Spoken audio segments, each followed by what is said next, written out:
First, you need to find the derivative of the exponents to e. So since it is 2x, the derivative of 2x is to put that to this side.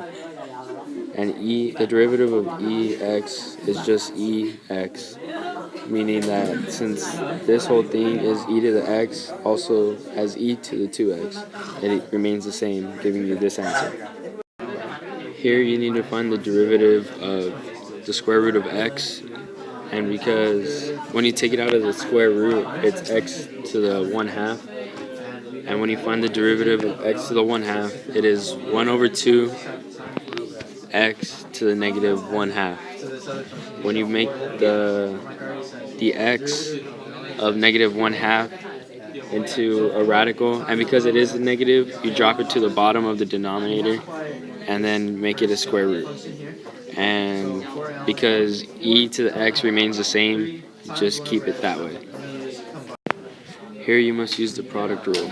First you find the derivative of 2x, of x squared, which is 2x.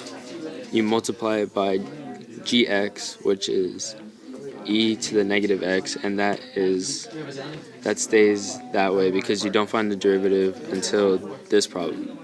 You multiply these two and you get this. Now you find the derivative.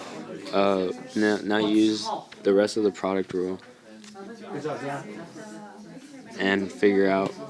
You leave x squared and now find the derivative of e to the negative x.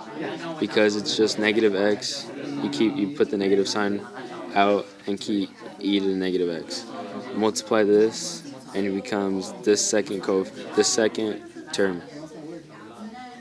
And this is your answer. Here you use the chain rule. First you use the outside function, which is ln. ln, the derivative of ln is 1 over x. So for x, you plug in the inside term, so it's going to be 1 over x plus 5 plus e to the negative 3x. Use the rest of the chain rule and you multiply by the inside function. And the inside function becomes the derivative of x is 1, derivative of 5 is 0, so we can cancel that out. And the derivative of e negative 3x is negative 3e to the negative 3x. Now that you have two terms separated by a multiplication symbol, you can multiply this term by these terms, and because they each share this, because this one here is has a denominator of 1, you're allowed to multiply it into here, getting this answer. Here you have two terms, this one and this one. In the first one, you must use the chain rule, and the outside function is 4. Making this 4 outside, keep the inside function, and give it subtract 1 from the outside exponent. And the rest of the chain rule is the inside function, ln x, which is just 1 over x. Now you find the derivative of 4 ln x. And because 4 is a coefficient, you can keep it off to the side and make ln x, which is 1 over x. Multiply it by 4 and you get 4 over x. Now that you have these two separate terms, this one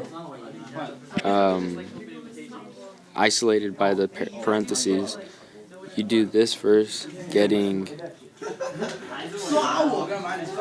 this together over x. And because they have the same denominator as this one, you're allowed to add them together, giving it this added 4.